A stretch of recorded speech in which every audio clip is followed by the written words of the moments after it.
Hello বন্ধুরা, আমার একটা নতুন ভিডিওতে তোমাদের অনেক অনেক ওয়েলকাম। কেমন আছো সবাই? আশা করছি অনেক ভালো আছো এবং সুস্থ আছো। আমিও ভালো আছি। তো আজ শনিবার, এখন বাজে ভোর 3টে, আর আমি একদম দেখো রেডি হয়ে গেছি আর এখানে সব কিছু গুছিয়ে নিয়েছি। এরপর বেরিয়ে পড়বো, কালীঘাটে যাব সেই উদ্দেশ্যে। তো আজকে রাস্তা না ভীষণই শুনশান ছিল, নিজেদেরও ভয় লাগছিল। আসলে এতটা ফাঁকা রাস্তা কখনো দেখিনি। অন্য সময় যখন শনিবারে যাই রাস্তাঘাটে একটু হলেও লোক থাকে, তবে আজ যেন একদম নির্ঝুম টাইপের ছিল রাস্তাঘাট। তো যাই হোক, দুজনে মিলে গল্প করতে করতে এভাবেই চলে যাচ্ছিলাম। সারা সপ্তাহ আমরা যতই ব্যস্ত থাকি না কেন, এই শনিবার দিনটা আমরা কখনোই মিস করি না। অবশ্যই মাকে দর্শন করার জন্য বেরিয়ে পড়ি ভোর 3টের সময়। আগের ভিডিওতেও তোমাদেরকে আমি বলেছিলাম। যাই হোক, যারা আমার আগের ভিডিওটা এখনও দেখোনি অবশ্যই কিন্তু দেখে আসতে পারো। তো দেখো, কথা বলতে বলতে আমরা টালিগঞ্জে ঢুকেই গেছি, আর কিছুক্ষণের মধ্যেই চলে যাব কালীঘাটে। আর সবসময় যেহেতু আমি মাকে দর্শন করি, তাই আজকে ভাবলাম তোমাদের সাথেও কিন্তু মাকে দেখা করাবো। তো যাই হোক, আমরা সবসময় প্রসাদ এই দাদুটার থেকেই নিই। আর দেখো মাকে কত সুন্দর লাগছে, তাই না? কি মিষ্টি।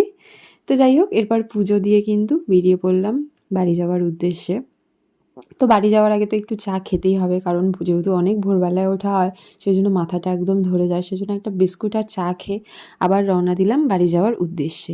আর এই জায়গাটা ভোরবেলা এত ঠান্ডা থাকে, মানে কেমন যেন ঠান্ডা ঠান্ডা লাগে।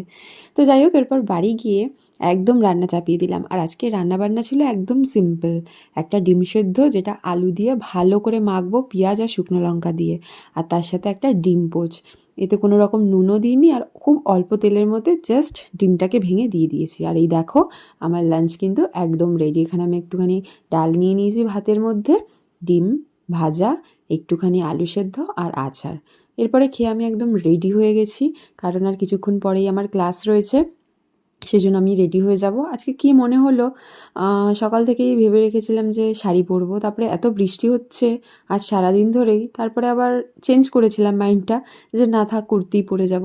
বাট ভাবলাম একবার যখন ভেবে নিয়েছি যে পরবো, তো পরেই নিই। তো যাই হোক, এরপর আমি শাড়িটা পরে নিয়েছি। আর শাড়ি পরলে একটু মেকআপ তো করতেই হবে না। আর আমার মনে হয় আমরা যারা নাচ শিখি বা শেখাই, তারা প্রত্যেকেই শাড়ি পরতে খুবই ভালোবাসি, আর তার মধ্যে আমিও পরি।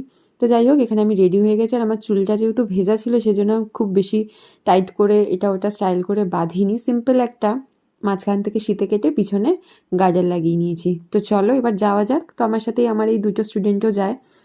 তো যাই হোক, এরপর ক্লাসে চলে যায়। আর ক্লাসে গিয়ে দেখি সবাই কিন্তু চলে এসছে। আর এখানে আমি দেখো ওয়ার্কআউট করাচ্ছি। আর আমার স্টুডেন্টরা এদিকে আমাকে বলছে, আন্টি আগের সপ্তাহে ক্লাস হয়নি, খুব মিস করছিলাম, কেমন একটা যেন লাগছিল, মনে হচ্ছিল কি একটা যেন হচ্ছে না। তো যাই হোক, আজকে